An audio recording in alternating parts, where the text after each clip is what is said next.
You're watching the Pac-12 on ESPN on a beautiful, clear, and chilly night in Eugene, Oregon. We're inside Autzen Stadium. It's senior night for the number 12 ranked Oregon Ducks at home, with all the ceremony that goes into a Ducks home game, hosting the number 10 Utes from the University of Utah. It's been a great year for Pac-12 football. 5 teams that still have a chance to play for a Pac-12 title, USC and UCLA playing as we speak at the Rose Bowl. We'll keep you posted on that. Washington playing as well.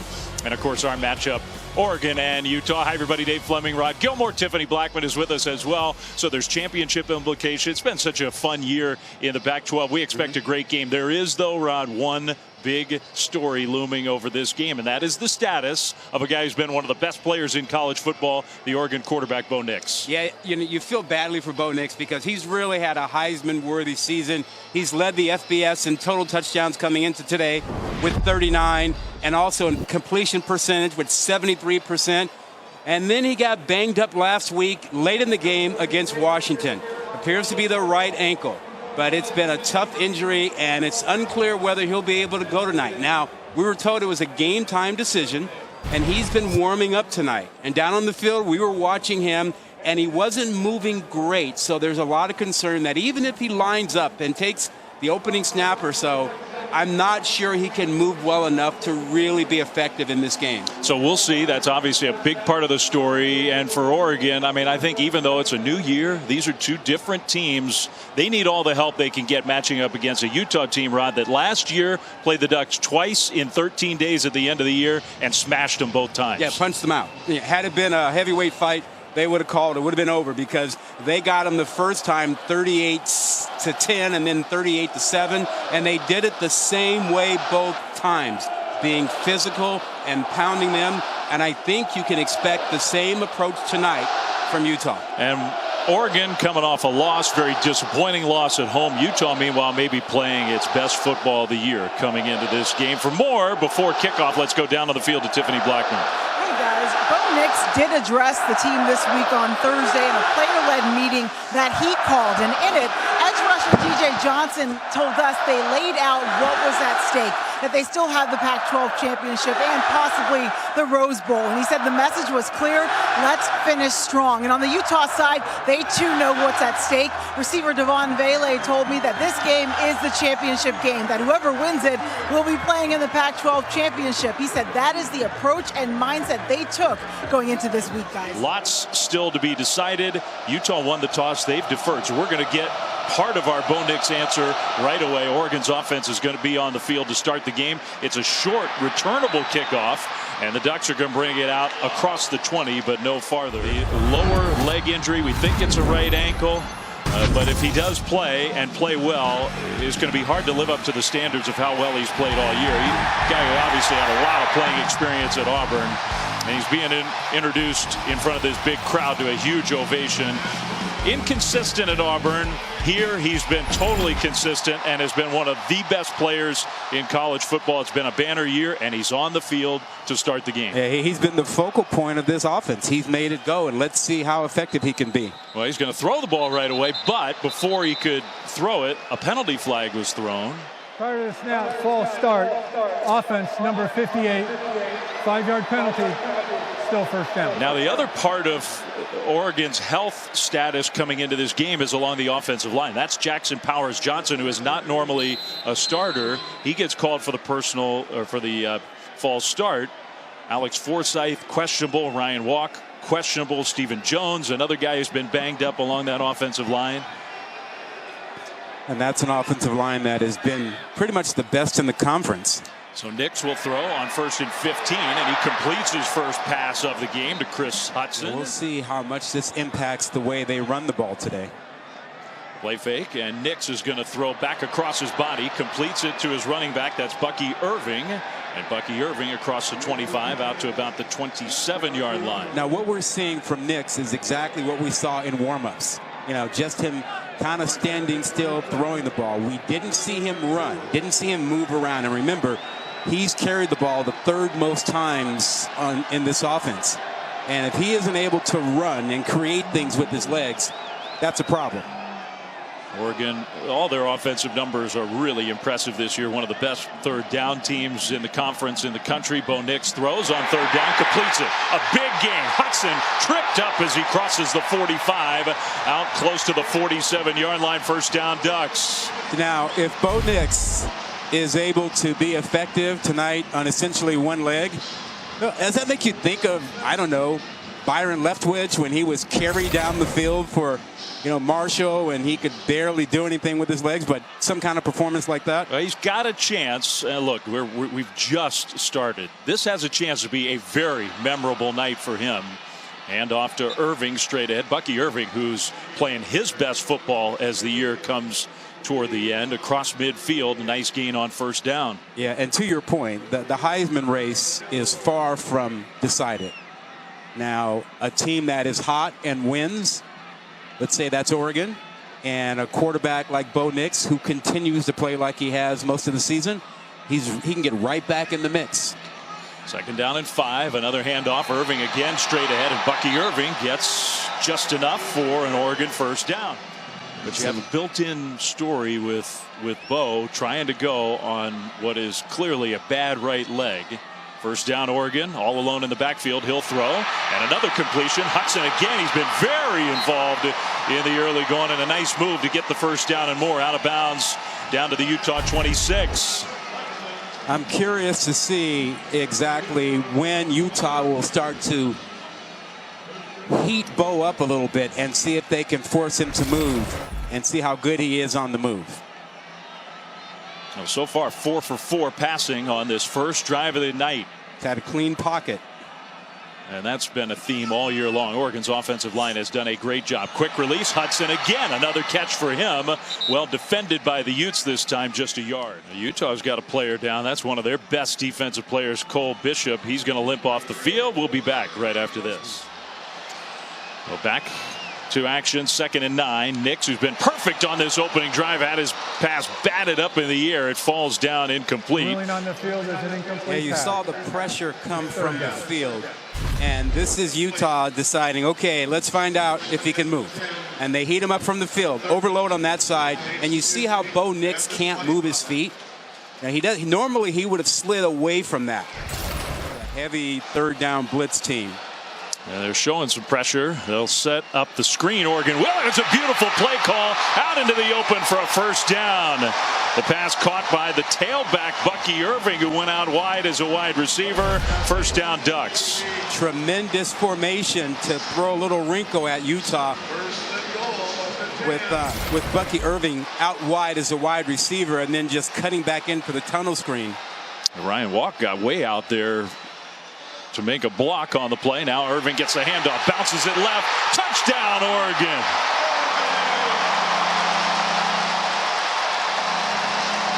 What a start for the Ducks. How about that? How about that? Your quarterback moves around on one leg, goes 6 of 7, leads you down into the red zone, and then Bucky Irving finishes it off with a tremendous cutback on that last play. Little zone play. He saw everything flow into the right and saw that contain on the left side. The backside was gone. Cut back and got 6. Extra point is up, and it is good. 10 plays, 79 yards, better than 4 minutes against a Utah defense that has been the best in the Pac-12 this year. The Ducks went right down the field. Yeah, that line is really good. And the right side, watch how they just slide everybody over to the right, and then they managed to make sure they pick up Reed, who was coming inside.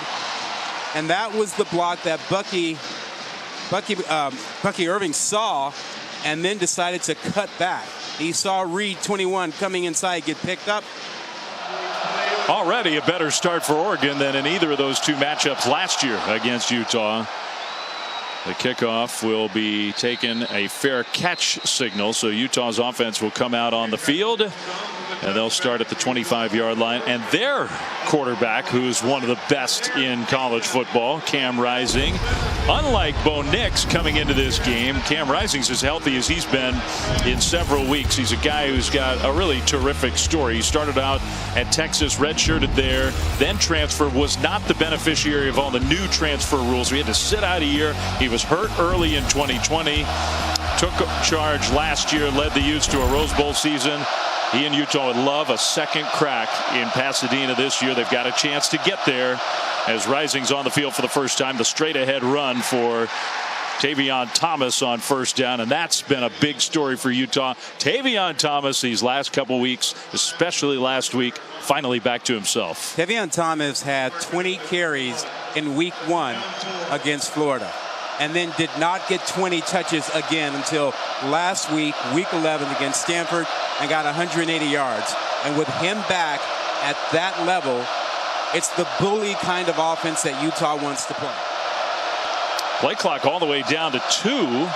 They get the ball snapped. Thomas gets another carry and pushes his way forward, and that's what he does. There was a crease for a couple yards. He ends up getting 5, maybe 6. Noah Sewell with the tackle. He's a 240-pound back. He's off the field for this play. Jaquindon Jackson in the game, a Thomas-like power runner, and you can see it there.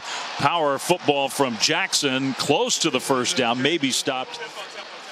Just like Cam Rising, Jackson, who started his college career at Texas, was a Longhorn, transferred to Utah. Quick tempo. They gave him the first down. Play action for Rising. In the pocket, a pump fake. Rising on the move, will throw into traffic, knocked down, incomplete, and almost intercepted by Jamal Hill. Yeah, he forced that one. There was no room to get that ball in at all along the sideline. Thought he was going to throw it away, and he tried to squeeze it, and Hill was right there, almost like the intended receiver. Watch how Hill manages to play this. He is right there, almost came up with that. As good as Cam Rising has been, and he's been great, his numbers away from Salt Lake City are a lot different than his numbers at home. That's interesting. Rising takes the shotgun snap, throws, and he'll complete that pass to his excellent All-American style tight end, Dalton Kincaid. 3rd and 6. Rising's going to throw, and he's going to have to throw on the move. He hits his man across the middle. That's Kincaid again, first down and much more. What a year for Dalton Kincaid. His numbers on the road, and if that is a crowd thing that impacts him at all, and Alton is a place that gets pretty loud, you know, he does a really nice job of here of just buying a little time and finding Kincaid to get that first down. But if we thought it was loud just a minute ago, as he gets closer to this end zone where the band is and the fans are, it's going to get louder.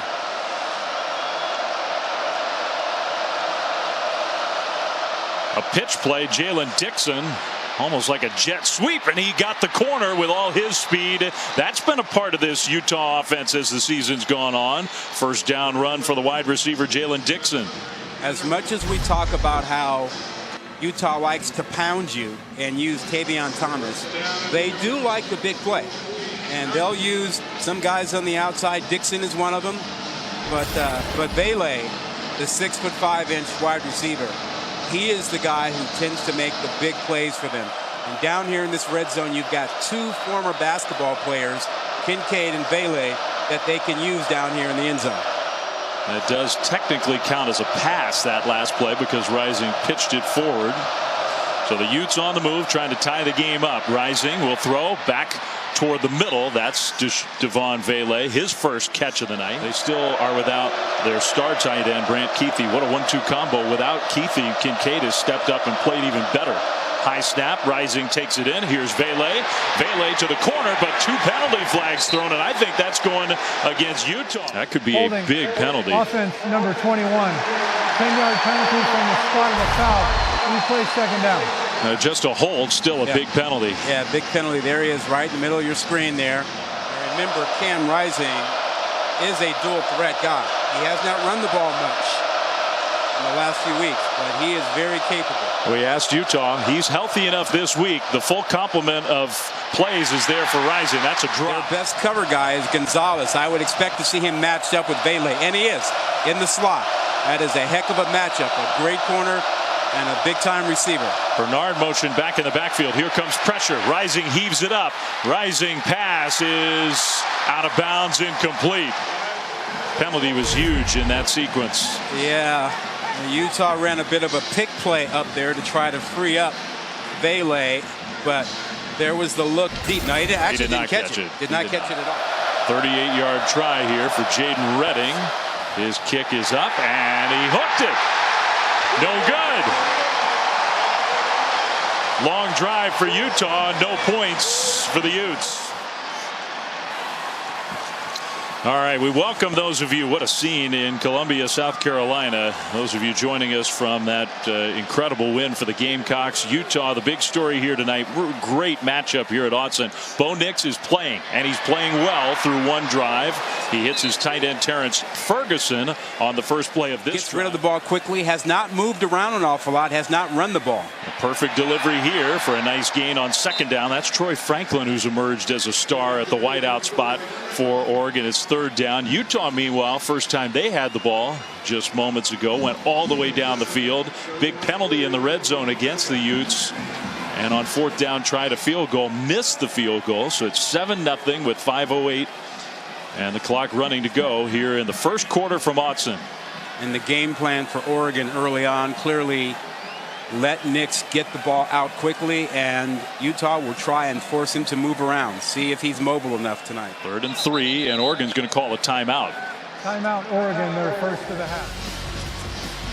Well, last year, that's a big part of the story coming into tonight. Utah and Oregon played twice in the span of 13 days. Regular season in Salt Lake City, Pac-12 championship game in Las Vegas. Utah dominated both of those games every way you can dominate. On the scoreboard, on the stat sheet. They pounded the ball and really bullied Oregon twice in a row. Games that were over essentially at halftime. Yeah, they were both done at halftime. And I know it's early here tonight as we come back from the timeout. 3rd and 3 Ducks, but it looks like a different story here in 2022. Nix delivers and the pass is knocked down, incomplete. Another good play on the ball by Clark Phillips. What a year he's having as a DB for Utah. Yeah, he is an all-conference, all-American candidate. 5 picks already. I was excited about tonight to see 2 absolutely fantastic corners play. Phillips on one side, Gonzalez on the other. You saw the left hand on the back of the body. Some people see that as pass interference, but look, officials always say, they always tell me, you can have your hand on the receiver as long as you don't restrict or turn him. That might be interference, and I think it's going to be. Here comes a penalty flag. Vele receives the punt. Interference with the opportunity to catch a kick. Kicking team number 89. 15-yard penalty from the spot of the foul. It's 1st and 10. That's going to move Utah into, around midfield. Ducks got the ball first. Utah won the toss, deferred. Bo Nix with a big play to Chris Hudson, who was very involved in that first drive, and then the touchdown run. Bucky Irving took it into the end zone for Oregon. Utah marched down the field, didn't put points on the board first time they had it. Now their second drive, and Tavion Thomas slipped on the turf. Thomas comes off the field. It's slipping. We'll keep an eye on that. It's very humid. It's cold, but it could be wet down on that artificial surface. The quick pass out to Money Parks on the right side for a second down gain. Still 4 or 5 yards short of the first down. Kincaid will motion in as the tight end. Rising. Fakes it to Thomas, throws it to Kincaid, coming across the formation. That's a Utah first down, and Kincaid tough to bring down. What a player. How about that formation and all the movement? You start with a bunch formation, a tight formation, bring the tight end across, and there's no way for the linebackers or safety to track him across that. We talked about Dalton Kincaid with the Utah coaches a lot last night, and we've known about Dalton. He's been a good player for 2 years now. But Kyle Whittingham said he might be the best athlete who has come through the program since he's been there. And think about that. Yeah. Overall athlete. Rising throws. He threw it behind Kincaid. Incomplete, knocked away. Not a very good pass that time from Cam Rising. Comes under center on 2nd and 10. Thomas gets the handoff. Just kind of picking his way forward down to the 25, close to the 24. How do they match up with them? We got Gonzalez and Vele at the bottom of the screen. Another great matchup. Rising again under center. Is going to hand it off. Thomas met in the backfield and dropped. Casey Rogers was there, wrestling him to the ground. A loss. Utah now, I think they're sending the field goal team out there because of that play. What were we talking about? Physicality and the confidence in Utah being the more physical team. How about this right here?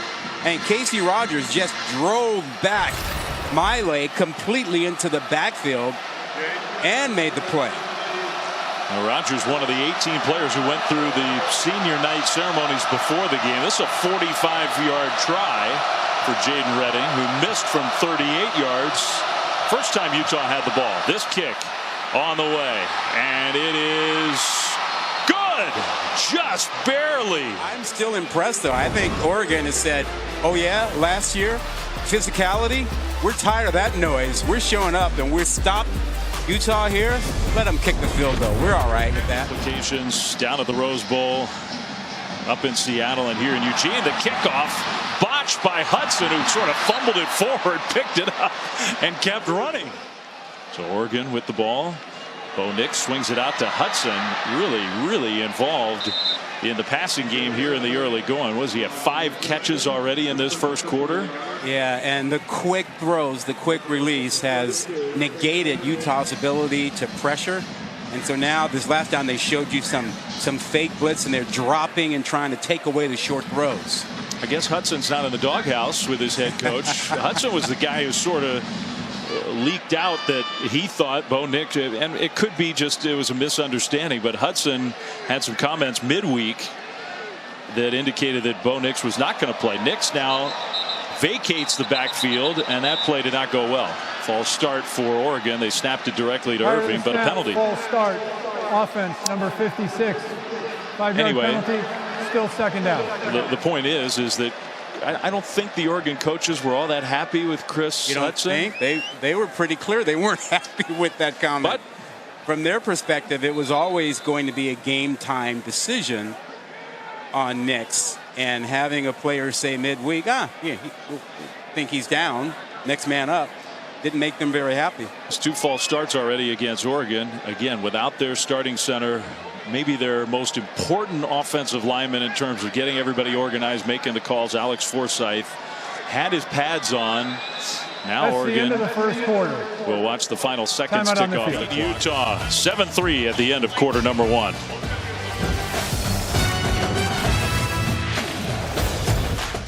Yeah, it's a treat to be able to watch 2 of the best corners in the country conference also play on the same field tonight.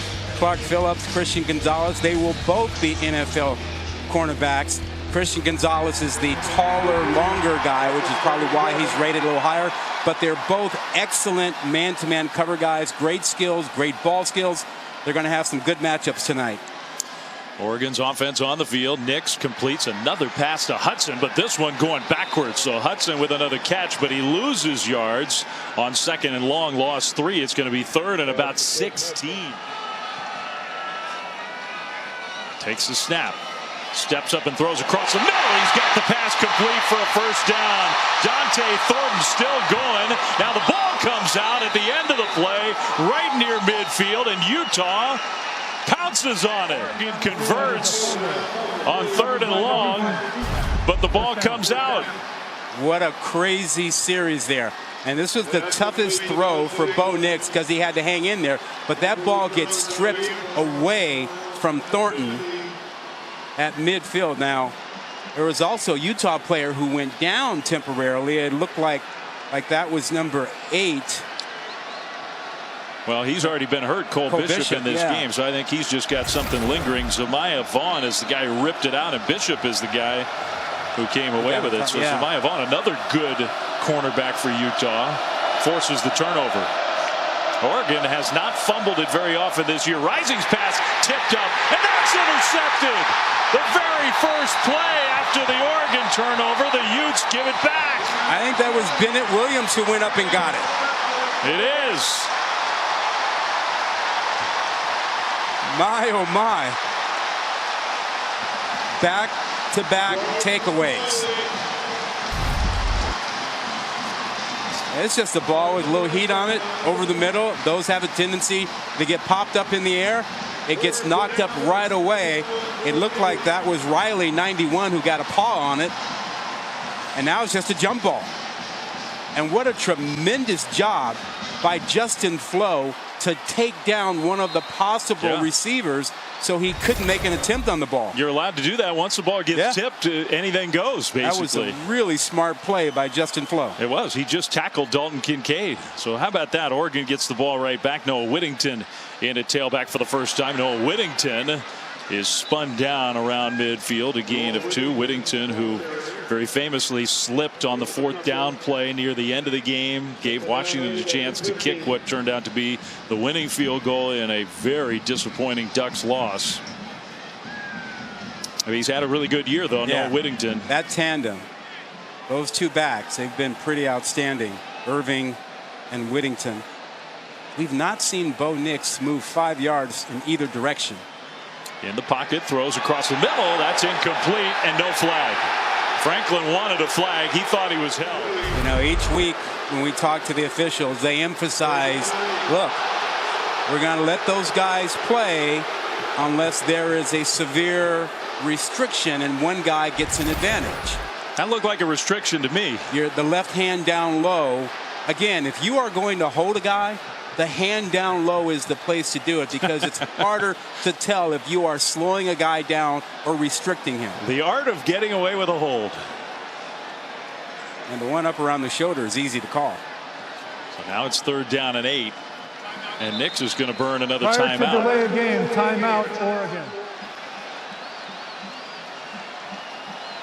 Wow. So a very different style, equally important game in the Pac-12 down at the Rose Bowl. We'll keep you posted on 3rd down. Nix hits Thornton on the outside, turns it upfield and gets the first down and hangs on to the ball this time. Dante Thornton, what a move. Listen, Kenny Dillingham, the offensive coordinator, has done a masterful job tonight. He's gotten his receivers out in space and had them run, you know, little block here, little screen here, and taken all the pressure off of Bo Nix. He doesn't have to move. He just has to get the ball out.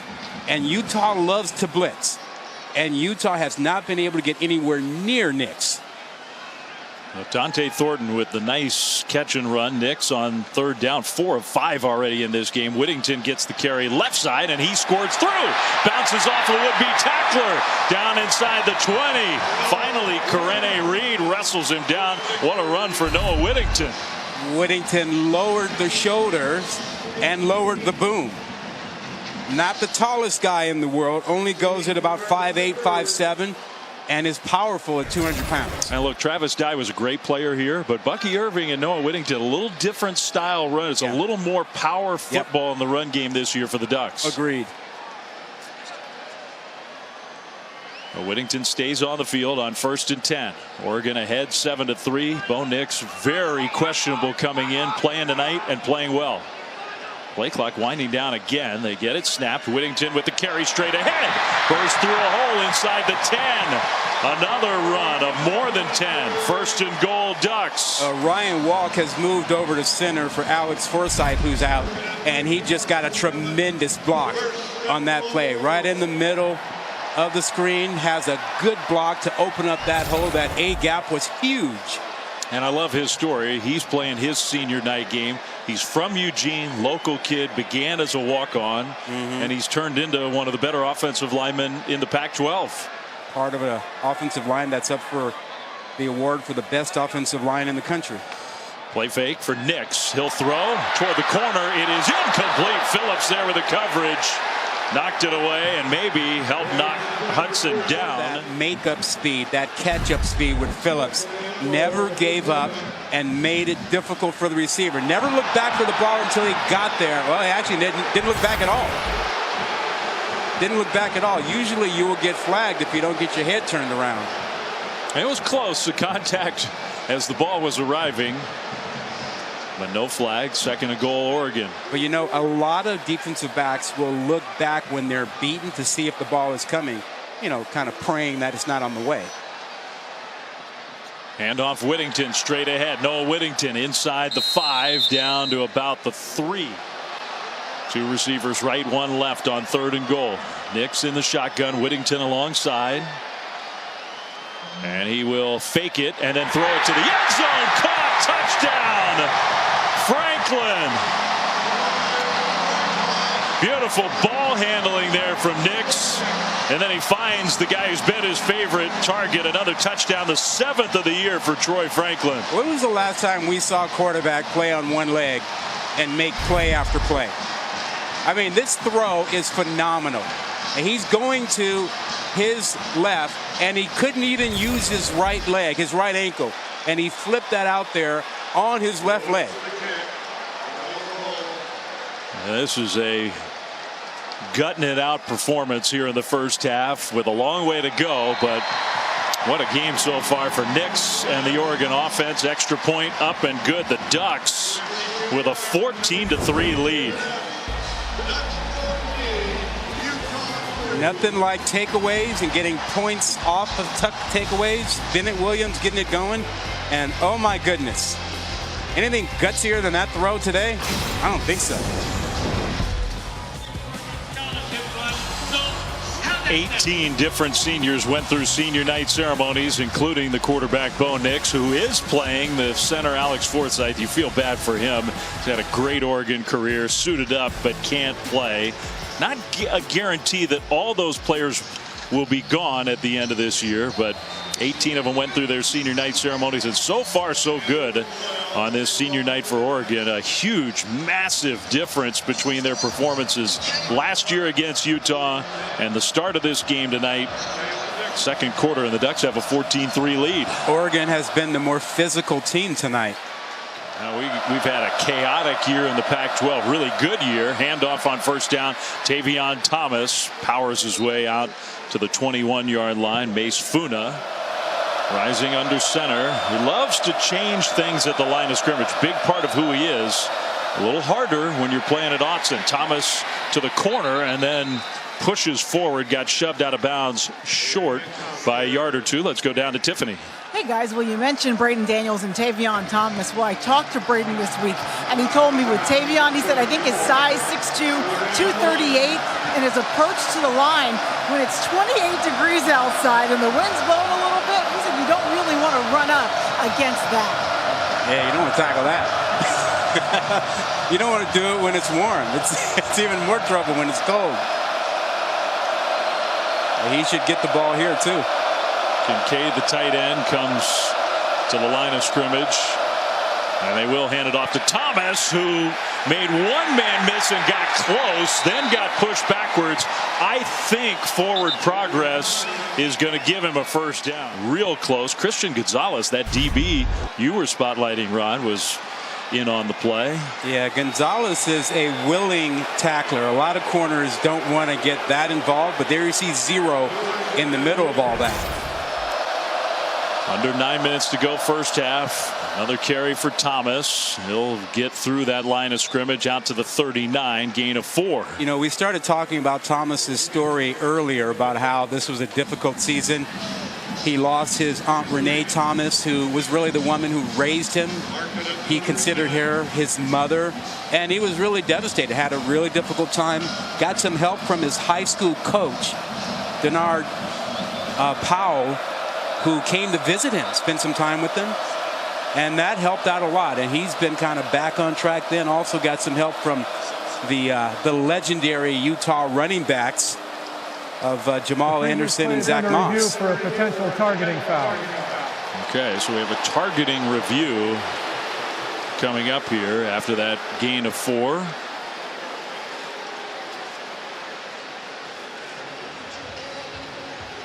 Dan Lanning trying to get his defense over to have a chat while they review. Yeah, so this was called from the booth, not on the field. The head coach is a little fiery right now. Yeah, let's see what we've got here. All right, so it's not a defenseless player because you've got a running back. So the only issue is whether there was leading with the crown of the helmet. I don't think so. Yeah, I don't either. I think there's a lot of shoulder there. So the question really is, you know, you've got to have forcible contact to the head and neck area, and you have to lead with the helmet. Yeah, to me, that's not the spirit of targeting. I think that shoulder was turned enough. Yeah, you need an indicator. He's already trying to make a tackle. He's lowered himself to make the tackle, leading with his shoulder. I don't think that's targeting. I mean, I really hate to play official in these spots because it can be unpredictable. But to me, if I'm making the decision, that's not targeting. Yeah, you just go through the factors. There's got to be some intent with the notion of having an indicator. So Jamal Hill, who's a starting safety on this team, and he's the player whose status for the rest of this game is in question here. And Dan Lanning, we talked to Dan obviously yesterday leading into this game. It's been a wildly successful first year for the youngest head coach in Power 5 football. He was a little edgy yesterday after everything that happened last week. Yeah. The questions about his starting quarterback. Well, there were questions about starting quarterback. There were questions about the onside kick in the first half. There were questions about the 4th down decision to go for it with 4th and 2 in his own territory, and they didn't get it, and that set up Washington's game-winning field goal. So, yeah, he's a little edgy yesterday because it basically was the first time all season that he's had a lot of questions and been critiqued by the media. After review, personal foul, targeting with the crown of the helmet, defense number 19. 15-yard penalty, automatic first down. Number 19 is disqualified. Wow. Bad break for Utah. The penalty moves Utah, or bad break for Oregon. Penalty moves Utah into Ducks territory. Little pistol formation. Jackson, the tailback, gets the carry from Rising, and he gets 10 yards for a Utah first down. Jackson stays in at tailback, and he did not quite get all the way to the first down spot, so it's 2nd and a half a yard. Jackson made a man miss. That was a nice run. He'll only get credit for 3 yards or so, maybe 4. That was a good run. Yeah, Brandon Dorlus had him in the backfield and just missed him. You know, it's been a theme for the Ducks. Chance to make sacks, make tackles behind the line of scrimmage, and an inability to finish the play defensively. Mekhi Bernard, now the tailback. Rising's going to throw on first down, steps up, and he will square those shoulders. Pass knocked down again. Utah has not been able to target him down here as much as they probably would want to. Kincaid came in motion. They hand the ball off. Thomas drilled in the backfield. No problem. Noah Sewell finishing off that play. What a tackle, a loss of 4. Oh, he diagnosed that one immediately and just shot through an opening. Just see number 1 right there. No one gets a hand on him because he diagnosed it so quickly and came on in. Keaton Bills, 51, the left guard, tried to get a hand on him, but it's too late. A to B explosion. That's how Dan Lanning describes Noah Sewell. Nobody on the Oregon team better at that than he is. 3rd and long. Rising. Scrambling. Still looking downfield. Trying to buy more time. Now he takes off and he gets shoved to the ground. Nice play by Mace Funa pursuing. Play clock winding down. I don't think they can make a field goal from here. They will call timeout. Loud, little indecision. Utes facing 4th down. Timeout at Autzen. Back right after this. Massive win for USC. What a night for Pac-12 football. The next 2 in line playing a head-to-head here at Autzen, and out of the timeout, Utah going for it on 4th down. Cam Rising throws. Kincaid with the catch and the spin, and he gets the first down. Another big play from Dalton Kincaid. How about the timing on that? Rising got the ball out on perfect timing, didn't have to worry about pressure. 1, 2, 3, it is out and right in the perfect spot, and you had Kincaid come back for the ball to make sure that it wouldn't get broken up, and then picked up the first down. He's outstanding. He's that good. 1st and 10 Utah. Rising pressured again. Rising now taken off, and Cam Rising will go out of bounds inside the 15. And I think that is an indication that small little play there, he is healthier this week than he has been. 6+ minute drive. Rising takes a snap, hands it off. No, kept it, and Rising hurdles over a would-be tackler and gets right there, I think. Let's see where they spot him. Big against big. Rising under center. Handoff Thomas. Thomas didn't get there again. Penetration from that Ducks defensive line. What a first half for Casey Rogers. And they guessed correctly. They slanted to the right and got the penetration and got in the backfield. Sometimes those tendencies show up and you guess right. There was a slant. You see going to the right, Casey Rogers' first movement that way. Now a fourth down. I got to believe if you are Utah, you're thinking matchups down here. Who can you get in the slot matched up on a safety? Casey Rogers having a whale of a first half.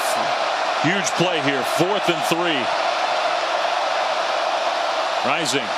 Throws toward the end zone. Some contact. No flag. Incomplete. I love the fact that the officials are treating it the same both ways. They're letting the corners play. There's some mutual combat going on, and they're letting it work for Clark Phillips when Utah's on defense, and it's working for Gonzo when Oregon's on defense. I think Utah had a man open on that play. Rising couldn't find him. Incomplete. Ducks take over, leading 14-3. Let's go back to that fourth down play that Utah did not convert, and that matchup with Gonzalez on Kincaid inside. That is where Rising is looking, and that is a tough matchup. And what he needed to do was come off of that and find his man Parks all alone at the first down marker, but he was focused on Kincaid. So the first play of Oregon's drive, Monteval, the tight end, from Bo Nix for a gain of close to 7. Why not try the field goal? That's a fair question. The kicking game has been so erratic for Utah. I don't think from any distance Kyle Whittingham is feeling like it's an automatic make. He's already missed one from, 38 yards in this first half. Whittington gets the carry on second down. That's a fair question. Utah's had 2 long drives now in this first half. That last one was 8 minutes long. 2 long drives where they've come away with nothing. Yeah. Well, the one thing about that is it's a short field goal. But Whittingham told us yesterday he has supreme confidence in Cam Rising and fourth downs with him. And that may have been the reason for the decision, but you could have made it a 1-score game. Play fake. Nix is going to throw deep left side, and the pass is caught by Thornton. Dragged down inside the 25. Perfect delivery from Bo Nix. Are you kidding me? Are you kidding me? Seriously? 58 yards. He can't even run down the field to get to the line of scrimmage. Yeah. He's not run more than about 50% at all tonight. And he laid that one out there perfectly for Thornton. Thornton had a big one last week, too. Man, oh, man.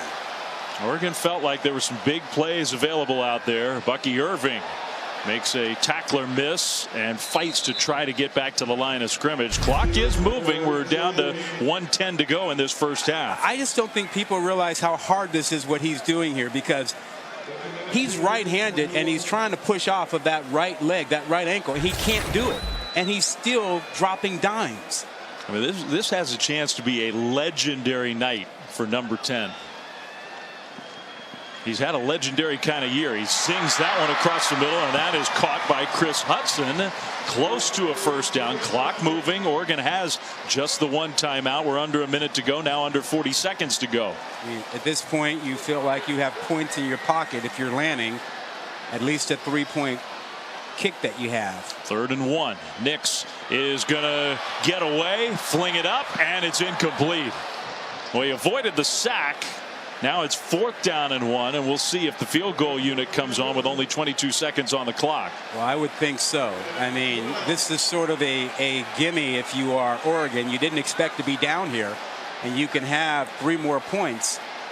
If you miss this 4th and 1 and you don't get it, those are 3 points you might be able to use later. Pretty spirited look from Bo Nix there. Unhappy with the way that last play went down. Look, if Bo Nix were 100% healthy, I'd say go for it here, because you'd have the threat of his legs. Well, 4th down decision last week was the key moment of that game. I think Utah's going to use its final timeout. Nix is staying on the sideline, and the field goal kicker now is coming on the field. Yeah, that's the right decision. It's a smart decision. Take the points that you didn't expect to get here right before half. 30-yard try for Camden Lewis, who's been very solid for Oregon this year. Good snap and hold, and the kick is up, and it is good. Well, Kenny Dillingham has done a remarkable job orchestrating this offense for Oregon. He's had Bo Nix get the ball out quickly. He hasn't had to take any hits. He hasn't had to move around much. He's sprinkled in a little bit of the run game, and then he's taken shots on early downs against man coverage and came up with a big one with Thornton there. 17 first-half push-ups for the Duck, and 245 total yards in this first half for Oregon. Some pretty buff Duck. You know who's equally stunned by this? Dan Lanning. On the field before the game, he was absolutely certain that if Nix could go, he was going to have to get Ty Thomas in there a lot anyway. He was planning that he would play two quarterbacks. He wasn't sure what Nix could do. He can't be. He has to be shocked that he's played the entire first half. Well, and I will say, I think Coach Lanning, look, he's so young. He's going through this for the first time as a head coach. Everything that was swirling around after last week, and I did think he was a little on edge yesterday. He had his team absolutely ready to play tonight. A low line drive kickoff, and it'll bounce into the end. About Tuesday night, USC is going to jump up to probably number 5. They should be ahead of a 2-loss LSU team. Tennessee's going to fall. And then USC can sit back a little bit and see what happens next weekend, assuming that they handle Notre Dame. Yeah, which is probably not a safe assumption. Notre Dame's playing really well. But I think USC and the Pac-12 may now control their own destiny for the playoff. That may be the case. I think you're right. This game is going to go a long way toward determining who USC will play in the Pac-12 championship game. They're in. We know the Trojans are in. It's late November, and we're talking playoff in Rose Bowl with the Pac-12. Come on, man. That's pretty cool. First half for the Ducks. Kyle Whittingham's Utah Utes, they got some work to do. 17-3 as we start the third quarter here at Autzen. Dave Fleming, Rod Gilmore back with you. And Rod, Bo Nix has a chance to be a night that they're never going to forget here in Eugene, considering the way he's playing. Now, he's been unbelievable. Can't really move, yet he's been really effective from the pocket.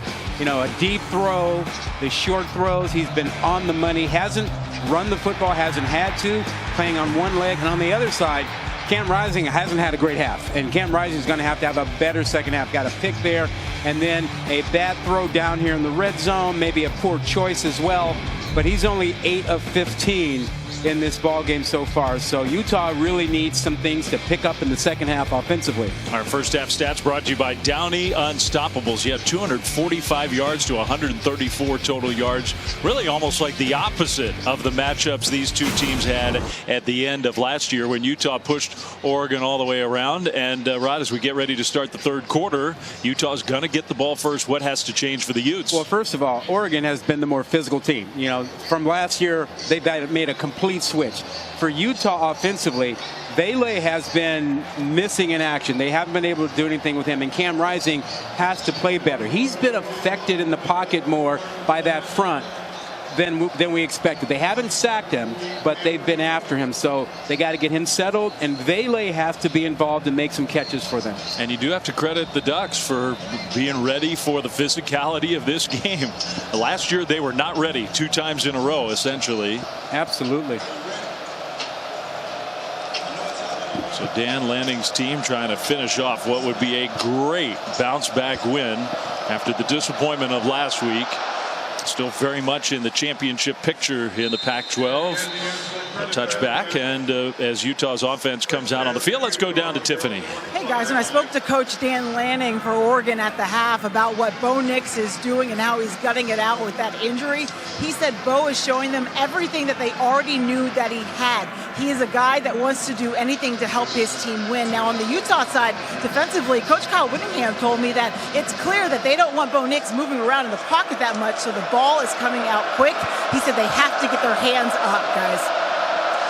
All right, thanks, Tiffany. Utah's ball down 17-3. Rising will hand it off on first down to Tavion Thomas, who had some positive runs in the first half, but all things considered, Oregon defended him well. Well, one of the things that Oregon is doing defensively is that front, they are moving them. They are slanting them, beating Utah to the punch. First strike, they slant left, they slant right. So whether you're talking about Dorless or DJ Johnson or even inside with Casey Rogers. They are moving right away, and it's making it harder on that Utah offensive line. They have been one of the best rush defenses in college football this year, and they're playing like it tonight. Rising throws and the quick hitter out to his main weapon, the tight end Dalton Kincaid. Huskies sure managed some big plays on this field last week against Oregon. Thomas back out there, rising, time to throw, dumps it down short, and again having to check down Kincaid with another catch. That secondary last week, he ate him alive. Sixth reception of the night for Kincaid. Rising throws down the field here into great coverage, incomplete. Intended for Dixon. That was Christian Gonzalez again. A nice job by Oregon. They doubled really the key receivers. They doubled Kincaid on the bottom, and then Gonzalez showed you he came over and made a great play without causing any interference. But Oregon is doing a good job of deciding when to double Kincaid and when to allow Gonzalez to have somebody man-to-man. I know there's a long way to go. Feels like a big play in this game as Utah tries to come from behind. Pressure. Rising dumps it short, incomplete. Intended for Kincaid. Brandon Dorless got there in the backfield and took away any chance Rising had of getting the ball to Kincaid. Yeah, the left side of that line, 51 Keaton Bills in particular, you know, had a whiff. Kind of looked up and said, what happened to Dorless? Where did he go? How did he get by me? All of a sudden, look at him come on the outside, and there was a little confusion for Bills as to whether he should be taking the inside guide or if he should be taking Dorless. Really good year. That's a big stop for the Ducks defense. Punt team out for Utah. So a punt with a fair catch back inside the 15. Oregon's offense will come on the field for the first time in the second half. Not a lot of drama in this one tonight. It's Bo Nix. Yeah, he's the king of the moment because not only is it senior night for him here in Eugene, he's been the man tonight. Bad leg and all. Probably hasn't moved 5 yards in that pocket, but has delivered the ball perfectly. He is 16 of 21, a $189 and a touchdown, and just a heck of a dime on that long throw to Thornton. I mean, statistically, this is sort of a modest half for Nix. Now, Nix is not on the field here to start the second half. Ty Thompson is out there. So now that's huge. Thompson is going to flip it back, and the ball's on the turf. Utah scoops it up, and they'll score. Oh, my goodness. Karene Reed. What a turn of events with Nix on the sideline. Ty Thompson. And a little trick play for the Ducks backfired. Recovered by the defense. And Oregon fans everywhere are asking why. Why the switch? Why the change? It's an excellent question. I mean, what is going on? Yeah, I mean, why would you not allow Bo Nix to come out and start this third quarter unless he got cold and that ankle stiffened up? But the first drive of the second half is critical, and you want your guy out there if he can go, right? And then the play call, if Ty Thompson, who's never started a game in his career, and his first snap of the game, you run a trick play, and he flips it backwards, and it's a fumble, the extra point up and good, and you give Utah credit, but that is hard to explain. It really is. Wow, that may have changed this whole game. Ducks still lead, but it's down to 7 after the defense came up with the stop. The Utes defense came up with a score. It's been a heck of a year for Pac-12 football, and we haven't had a night like this in this conference, I don't think, in a long time. Long time. Tremendous game down at the Rose Bowl. USC survives UCLA. Great game here with huge questions about what just happened. Ducks were up 17-3. Bo Nix wasn't on the field. We're going to see if he's coming out here on the field. I don't know. As Utah's defense comes back out there, Bo is, I mean, he's got his mouthpiece going in. So I think that begs the question, what in the heck did we just see? You know, sometimes it's just being too cute, too smart. I mean, Bo Nix was fantastic in the first half. And you want to keep him warm and keep him going, right? Get him right back out there. And you really want to try and control the first series of the second half. And that turnover just really changed the entire complexion of this game. So now Nick's back on the field. He's going to fake it to Irving and swing it out to Hudson, who's been touching the ball a lot tonight. Chris Hudson has been heavily involved in the pass game. That's his 8th catch of this game. Yeah, they get the ball out fast. 2nd down and 5. Irving is tackled behind the line of scrimmage. Gabe Reed was right there to wrestle Irving down. Let's go down to Tiffany. Hey guys, before Bo Nix went back in for this drive, I watched him warming up with Ty Thompson, throwing the ball, doing even a running pass, and then I saw him jumping up and down on the sideline. So he appears to be not any further injured than what he was coming into this game, guys. Thank you. You're down there closer than we are. It's worth monitoring. There was that play at the end of the 2nd quarter. Nix throws short, incomplete into double coverage. Different blitz. And this last play, again, more simulated pressure. And then they come out of it and only rush 4. And then they doubled around the inside. So they knew that Bo Nix wasn't going to be able to move much and would have to get the ball out quickly. Get the jacket on to try to stay warm on a frigid night. Low line drive punt, fair catch at the 25. Massive game with huge playoff implications. Handoff. Tavion Thomas will get the straight ahead carry for 3 yards on 1st down. Bernard on the field, and he's going to empty the backfield on 2nd and 8. 4-man rush. Rising. Pass tipped and intercepted. Noah Sewell picked it off. Another pass tipped at the line. Trying to hit Yasmin, the tight end. Noah Sewell comes up with a turnover. I think that was Hudson who got his hands on it. I think Hudson was in the middle of the stream and stopped his rush. Now just watch, 95 right in the middle. Yep, there he is. Hand up, and he gets the block. Might have hit his helmet, maybe. Yeah, maybe his hand. A rough night for Cam Rising. And having the ball tipped at the line of scrimmage. That's hard to explain what's going on there. Yeah. Very unusual for the Utes. Excellent quarterback.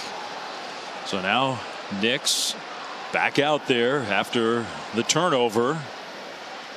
What a weird, wild sequence this has been. Swings one out short and a big hit after the catch. Troy Franklin hangs onto the ball. R.J. Hubert delivered the blow. Man coverage on the back end by Utah, and the safety goes with the running back when he breaks the backfield. And that's just, you got to make the open field tackle.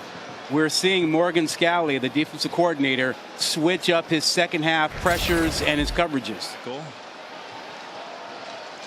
Nix all alone in the backfield. Pressure comes, and Nix just not himself in terms of the mobility. Basically has to just go down. This energy in this stadium, as at least on this side of the ball, things have changed here early in the 2nd half.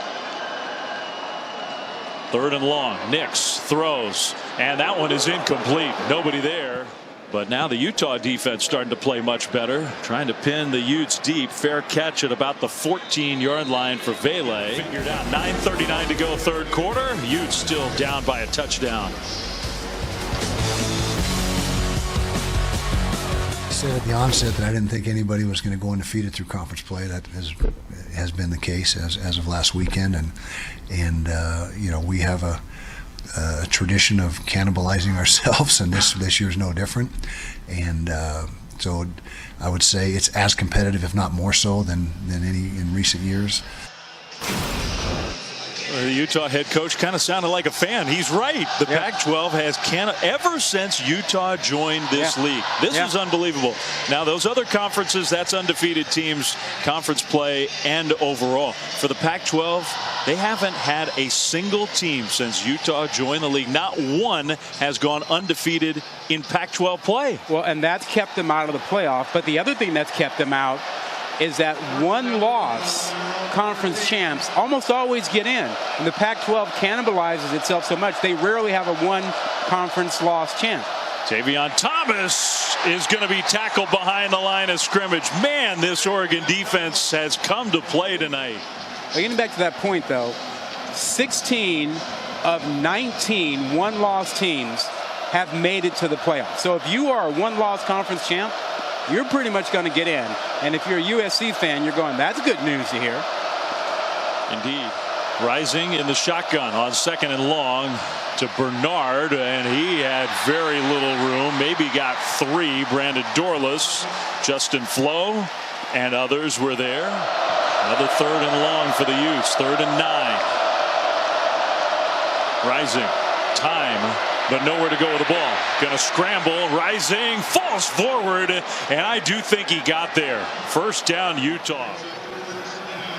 And Lanning told us yesterday he loves the Utah quarterback because he gets the dirty yards, and this would be part of the dirty yards that did not make Lanning happy to see him pick up that first down. That's big conversion. Now the slant, and what a catch across the middle by Dalton Kincaid. That was not a perfect delivery from Rising in traffic. Hit coming, and Kincaid holds on. That's Alden Kincaid, 6'4", 240.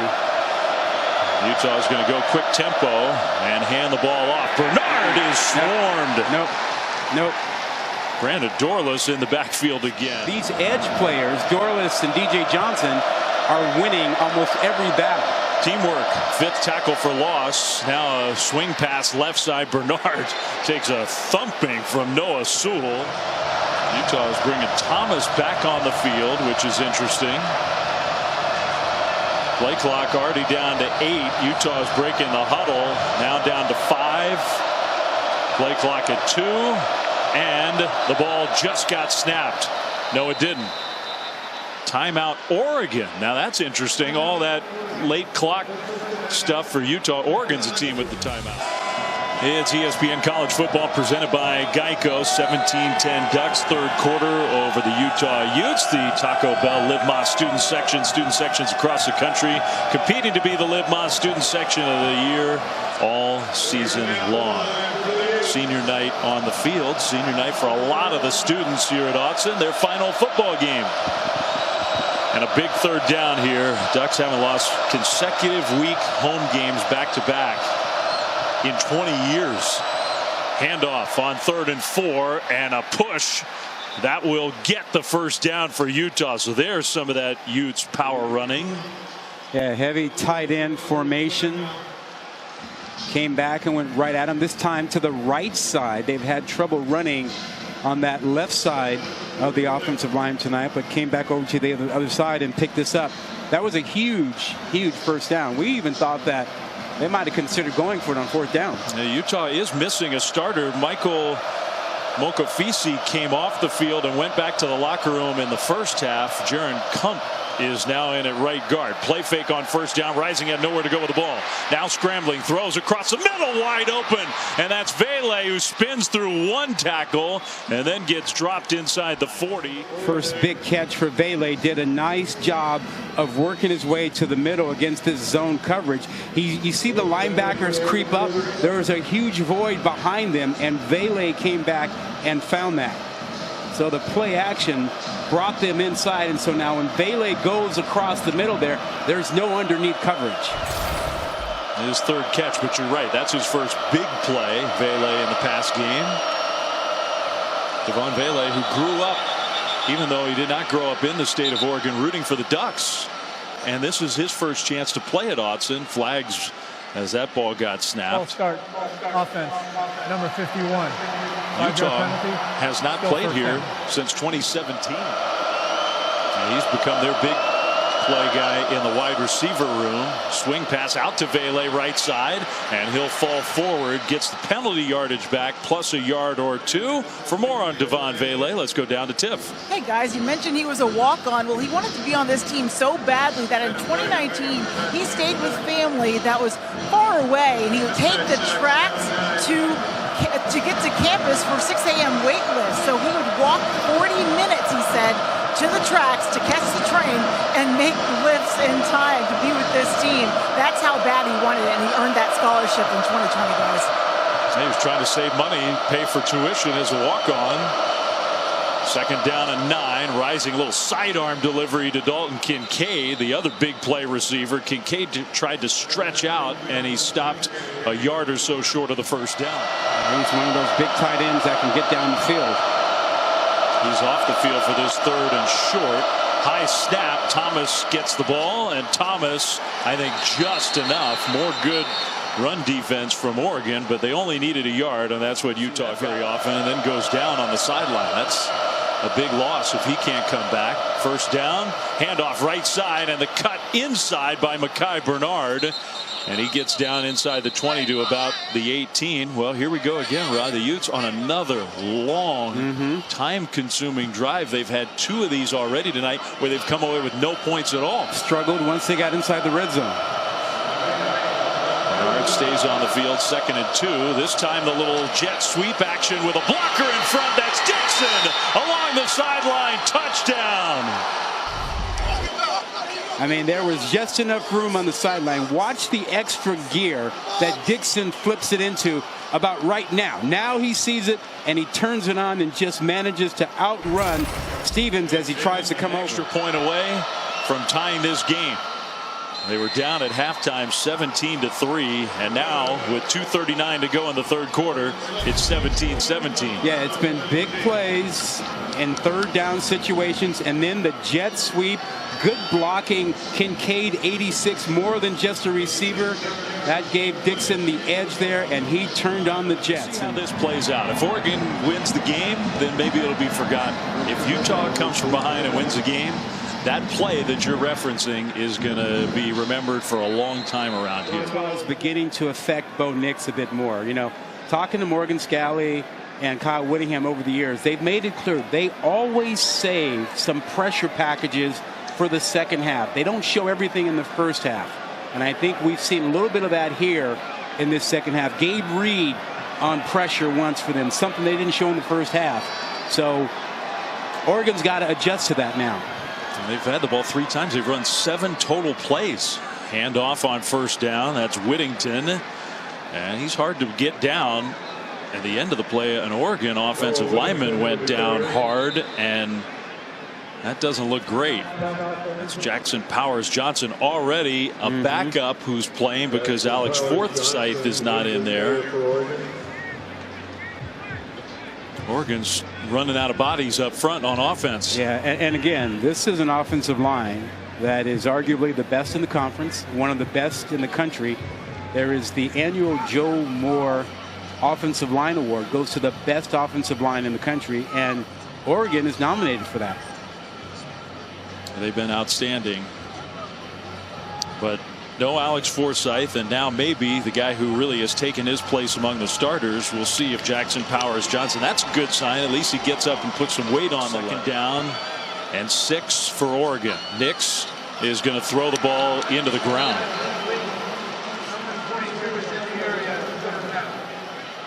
Well, and that's an example of a play where if Bo Nix is anywhere close to 100%, maybe he starts to scramble around and try to buy some time. Yeah, he can't do it. He can extend plays. You know, I think you think about the Pac-12 quarterbacks, Caleb Williams, DTR, and Bo Nix, and Rising, guys who can extend plays. That's not Bo Nix tonight. He's a stationary quarterback, and he needs to be protected, and he's not running with the football. Michael Penix has had a great year. Pac-12's had a great year for quarterbacks. It's not a coincidence that there have been so many good quarterbacks in this league, and there have been good teams. Play clock winding down, and now a penalty flag thrown. That's a delay of game. Empty backfield for Nix on 3rd and long. Nix throws short middle to the crossing route, and that's going to be a completion and a first down. Bucky Irving, the guy who caught it, took the big hit and hung on to the football. Tremendous yards after the catch by Bucky Irving. He is so good out of the backfield. The transfer from Minnesota. That's a big play for the Ducks. They needed a first down bad. Now Nix trying to move. He did move and throws on the move and completes it. Wow, what a play. Terrence Ferguson, the tight end, with the catch. That is the first throw on the move by Bo Nix tonight. Yeah, Oregon going up tempo. Across midfield, Nix is going to throw deep right side, incomplete. Some double coverage over there, at least late. Final minute 22 of quarter number 3, from 17-3 to 17 all. Shaping up to be a dramatic 4th quarter at Autzen. Whittington with the carry straight ahead inside the 45 down to the 42. One of the interesting things about what Utah is doing defensively, when they bring that pressure off the edge, they are ignoring Bo Nix on the zone read. So if Bo Nix wanted to take off and run with it, he could. But they're basically saying, we know you don't want to run it. It's a good point. Zone read, I mean, there's just no quarterback run option that really seems to be there. Utah gets back. Plenty of time on the play clock. Nix making an adjustment to the call, and he wants somebody to join him in the backfield. That's Whittington. 3rd and 5. Pressure comes. The screen pass to Whittington, who catches and is tripped up. What an open field tackle. R.J. Hubert making some big plays in the second half. It's 4th down. He's really having a night for him. It's good to see him out there. Young man who played only 1 game last year because of injury, and he just takes off sprinting and makes his play. He's done that a couple times tonight. This is what you want. Big game, 2 top 12 teams. We go to the 4th quarter. Pac-12 under the lights. Tie game, 17-17.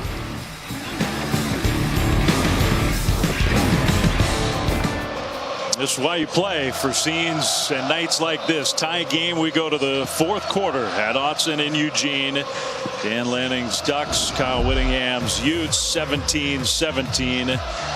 And what's at stake? USC, with their dramatic win at the Rose Bowl, clinches a berth in the Pac-12 championship game. Now Washington didn't lose, so you can eliminate that last line. Nothing else will be clinched tonight, but Utah and Oregon, huge stakes for these 2 teams to try to stay alive in that race to get to the Pac-12 championship and maybe the Rose Bowl. And here we go, 4th quarter and a 4th down and 4 for Bo Nix and the Oregon offense. Huge play right away to start quarter number 4.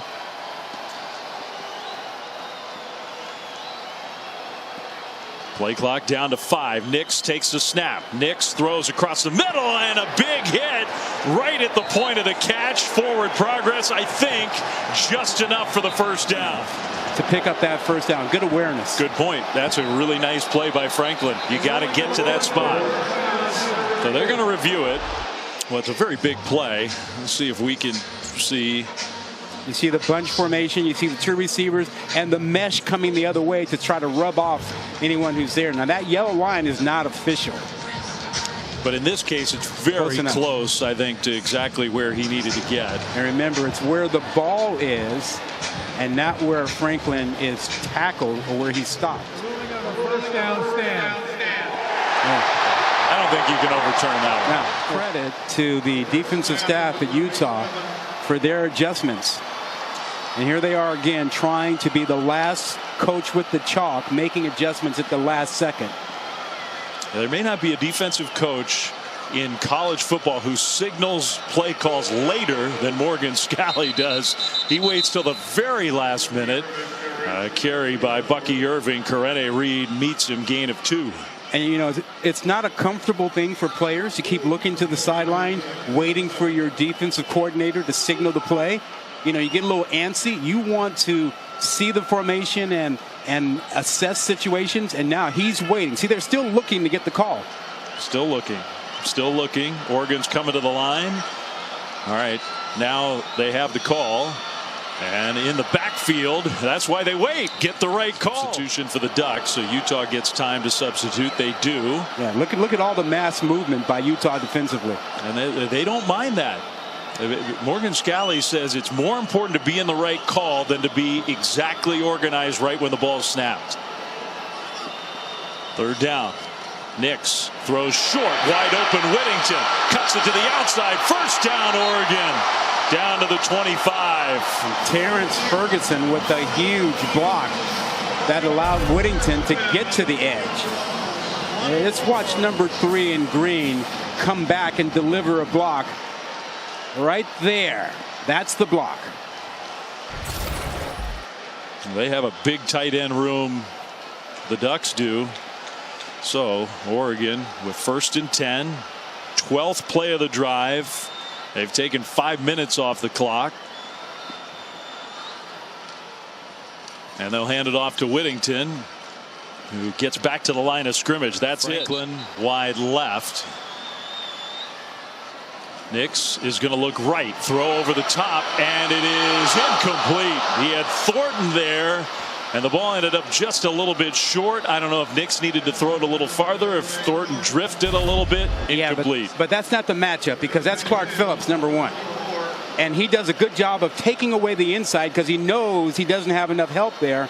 And so that ball's got to be in the air and it's got to be perfectly thrown. So it's a good job by Phillips. Pick out another matchup. Just that close, even still.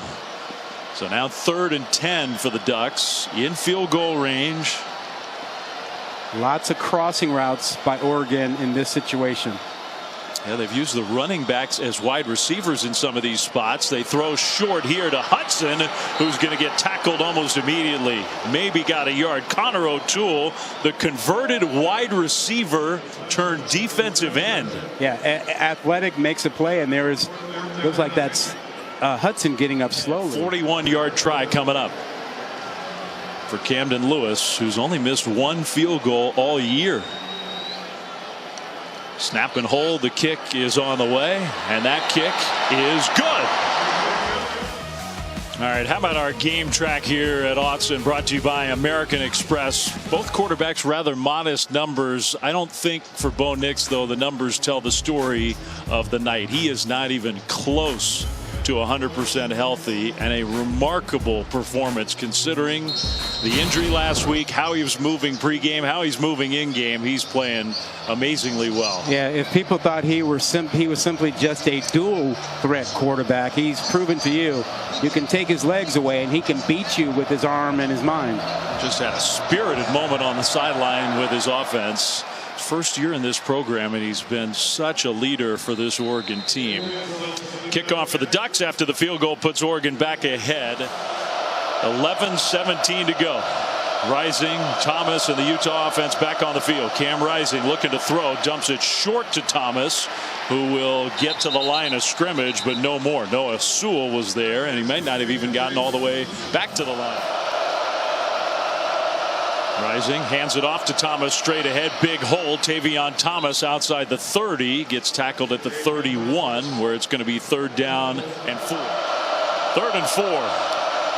Rising will play fake, and Rising's going to run with a massive hole. Takes a hit as he goes into the slide. No penalty flag thrown. It's a 1st down Utah. Bennett Williams, the guy who put the hit on. Some Utah players took exception to that. Rising's signaling targeting. Well, he got him with the shoulder. It was a shoulder-to-shoulder hit. You could have penalized him not for targeting, just for hitting the quarterback. Yeah, unnecessary roughness. Yeah, in the slide. I was surprised there wasn't a flag thrown. Oregon might have gotten away with one there. That's a big conversion, though. Play fake to Thomas, rolling right, dumps it to Kincaid, and Dalton Kincaid kind of stumbling forward, gets out to the 46-yard line. That's DJ Johnson, that defensive end who tackled him. Yeah, and that's a bit of a mismatch theoretically, because you like the idea of your tight end on that edge, but remember, DJ Johnson runs well, the former tight end. He was a tight end for a lot of his career. He's had an amazing career. Over the top, Rising, incomplete. To get the 2 yards they need here, the 3 yards? I think so. Rising back to pass. He's going to throw, and that's Kincaid who makes the catch. He got just far enough right to midfield. He knew he had the 1st down yardage, and he caught the ball. You talk about stepping it up after Brant Keithy went out, who was really their #1 tight end. Kincaid has just really blossomed. He's had a great year. Rising, keeper, and he fell down. And then his offensive lineman fell down, or Kincaid rather, the tight end fell down right on top of him. Bernard sprints wide, Rising all alone in the backfield on 2nd and long from midfield. Over the top left side for Kincaid, who gets shoved out of bounds. He actually caught it, they'll say out of bounds, but 2 penalty flags are thrown on the play. Stevens, the safety, had the coverage, but he's going to be penalized. Pass interference, defense number 7, 15-yard penalty, automatic 1st down. You see the restriction, you see the hold by Stevens, and somehow Kincaid still got his hands up there to make the grab. Still caught it, almost got that foot down. That was close. Dalton Kincaid told me he's always prided himself on leading by example, which he's doing tonight, but he said he worked this summer on becoming a more vocal leader. He said leaders establish leaders, guys. Handoff on first down, Utah with a whole left side. Bernard with the carry. Utah's thrown the ball tonight 30 times now. I'll update that target total. 30 pass attempts, 15 targets of Kincaid. Yeah. Quick tempo, Rising on the move. Cam Rising's going to heave it. Incomplete. Move Vele to the slot. Get him inside and try to get him away from Gonzalez. Bernard in the backfield. Third down, Utah. They will hand it to Bernard. Bernard didn't get there. Brandon Dorlus, another big play. And now Kyle Whittingham has a big decision to make. He knows the style of play. Play of the night right here. Rising, play fake. He's going to throw, and it's incomplete. He threw it low. He had Kincaid there, and it was just a bad throw. And Rising just kind of pulled the string on it. Take a look at here. This is a first down, and he just threw it into the dirt. Oh, man. 2019, Oregon beats Utah, goes to the Rose Bowl. 2021, Utah beats Oregon, goes to their first Rose Bowl in program history. Tonight, these two teams meeting at Autzen for the first time since 2017. Turnover on downs and just a massive missed throw from Cam Rising. So Oregon gets the ball back. Handoff Bucky Irving, who's going down in the backfield. Tackled for a loss by Cole Bishop. 2nd and 10. Nix on that bad right ankle, rolling, heaving deep. Thornton gets turned around and makes the catch.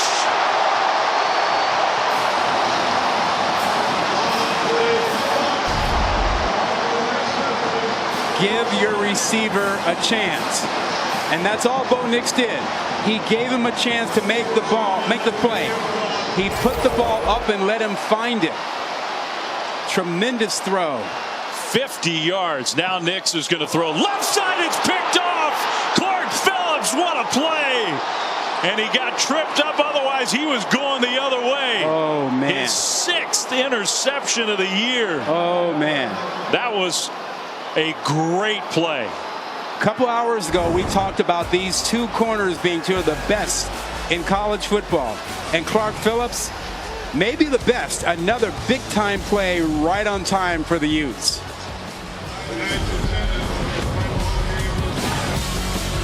Nix back on the sideline after Clark Phillips picks off his 6th pass of the year. What a play. Yeah, and this is a throw Bo Nix normally can make. That hash mark throw to the edge. Clark Phillips out there playing the slot corner. Now he can't get enough on this throw because of that injury to his right leg, and Phillips sees it the entire way, picks him off. So first down run, Tavion Thomas gets 8, close to 9 on first down. And remember the tackle. If this score holds up, the tight end, 7th-year player, Cam McCormick, who's battled injuries over and over again, tripped up Clark Phillips. Yeah. Otherwise, he was going all the way. Yeah, he was gone. That was a pick 6. Time winding down. We're under 5.5 minutes to go. Utah may have to make it happen on this drive. 2nd and 2. They may not get it back if they don't. Thomas powers his way forward, gets the first down.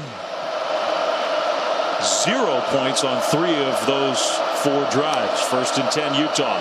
Rising from the shotgun, throws left side, and guess who? I don't even have to say it anymore. Dalton Kincaid with the catch. Maybe Eric Weddle. Otherwise, maybe the best all-around athlete that he's had at Utah. Rising, throws across the middle, and that one's intercepted. He was trying to get it to Kincaid, and Bennett Williams comes up with his 2nd pick of the game. And good for Bennett Williams. He gave up a couple of big ones last week. He gets targeted and picked on. He was sitting in the middle, just looking at Rising's eyes, and saw that coming, and he's right there. Sees it the entire way. Big takeaway for the Ducks. 3rd one of the night for Oregon.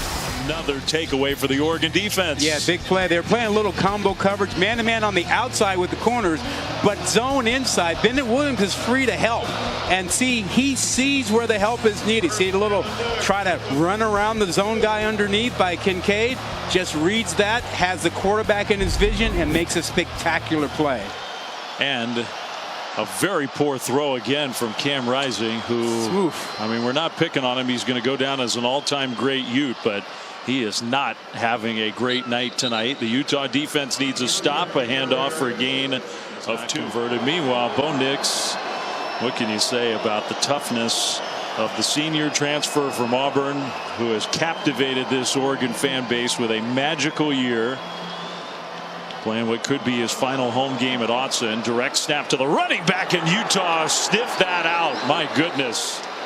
Peppa gave Reed and company a loss, and now Utah calls a timeout. Yeah, this is something. And immediately when Bo Nix leaves the backfield, you know it is just the Wildcat, a little counter action there, and they jumped all over it. I want to say this about Bo Nix. We've seen a lot from Bo Nix over this season, but we haven't seen what we've seen tonight, which is just this toughness under pressure, injured, and hanging in there and making something happen and trying to will his team to victory. And this could be, and as wide open as the Heisman race is, this could be his submission for Heisman candidacy.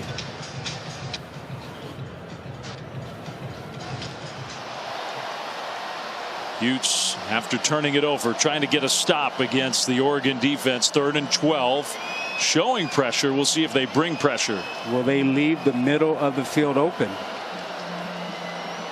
Play clock down to 5, bringing Irving into the backfield, down to 2, down to 1, and they got it snapped. Here comes the pressure. Nix delivers, knocked away.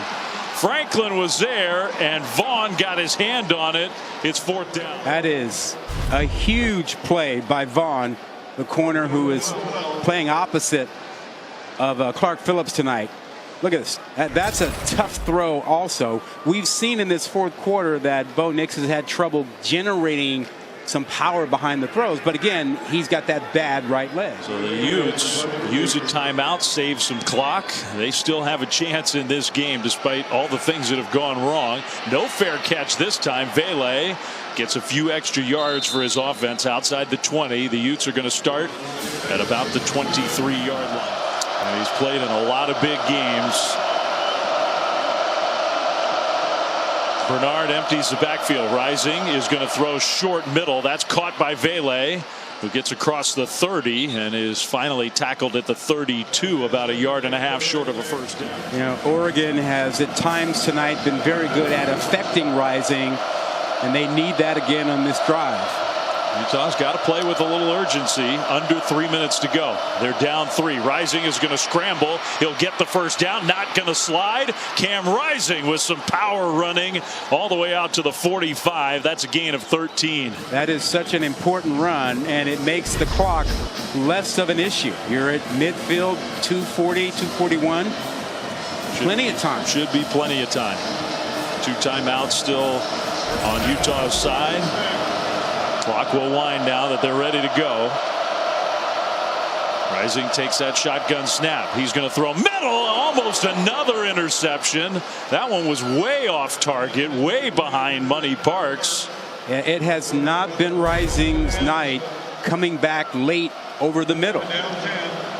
He's late again to the middle, and he's been behind the receivers. It's been a consistent thing. 2nd and 10. 2.5 minutes to go. A little screen pass. That's Dixon. Dixon gets tackled at midfield. Another big play. Bennett Williams has bounced back tonight and been huge. Yeah, he's had a tremendous night. Now, big 3rd down. Oregon has been able to use just their 4 down linemen to get some kind of pressure. Will they roll the dice now and bring a little more heat? They do. They brought heat. It got picked up initially. Rising throws back across his body, incomplete. And now it's going to be 4th down. Again, a little bit of a surprise to Utah. Here comes the pressure inside. You see Bassa and you see Sewell. Big 4th down. Speed them up again. More pressure. I would think that Oregon's got to feel good about bringing some more heat right now. Might have been a catchable ball. So here we go. 2 minutes to go. 4th and 6. Play clock down to 5. Kincaid came in motion. Here's Rising on 4th down. Rising throws over the middle and incomplete off the hands of Enos. He had a chance to catch it and he couldn't bring it in. Another stop for the Oregon defense. Well, give the Ducks credit for speeding up Rising and affecting him and bringing pressure on 3rd down and 4th down. They push him out of the pocket here, make him a little bit uncomfortable. Still should have been caught. Still should have been caught. But a difficult throw, difficult catch, and Enos couldn't come up with it. I'm not saying that's an easy catch, but game on the line. It's one you'd like to think you'd get, right? Rising gave his guy a chance to make the play. Well, 2 timeouts, 1:57. So the game is not over. A 1st down, though, for the Ducks likely makes it a ball game. Nix will hand it off. That's Whittington left side running. Whittington gets tackled after a gain of a yard, and Utah will burn its 2nd timeout. Wow, what a way to end Saturday night, huh? A game with so much on the line and so many big plays. Totally different kind of game than the one that was played in Southern California at the Rose Bowl, but equally dramatic here in Eugene. Well, the Pac-12 has owned the stage Saturday night. It has. Bo Nix all alone in the backfield, at least at the start. Now Whittington motions back there, and they'll give it to Whittington right side, and there's nobody there. Whittington goes into a slide and didn't get the 1st down. Oh my goodness. And he had the 1st down. You got to get the 1st down. It's the right idea. You don't want to go out of bounds, but you can't. All he had to do, slide short. He just had to take 2 more strides, and he's got a 1st down and puts Utah in a world of hurt. Yeah, I mean, that's not even close. Yeah, 2 more strides, and it's a big 1st down. I think they even gave him a generous spot. He's a yard short. I think he should have been 2 yards short, and his defense has played great. Yeah. They can make it all a moot point if you just convert here and put the game away. And remember, he does not have a healthy Bo Nix. Now maybe Bo will decide he's got 1 run in him tonight. Whittington motions into the backfield. A fake pitch. There goes Nix. Dives forward. That's an Oregon 1st down. And how fitting. His 1st run of the game puts it away for the Ducks, who are going to come up with a tremendous win. And what an effort for Bo Nix. Gimpy. He had 1 gimpy run in him tonight and saved the best for last. Utah can't stop the clock now. So all Oregon has to do is kneel down a couple times and this game is over. Can we look ahead a little bit? We can. Oregon has not faced USC this season. If Oregon is the team that gets there, what a matchup that would be. Oregon and USC. But Oregon has a really tough matchup next week with the Oregon State Beavers, a team that has a chance to get to 10 wins if they beat the Ducks and win their bowl game.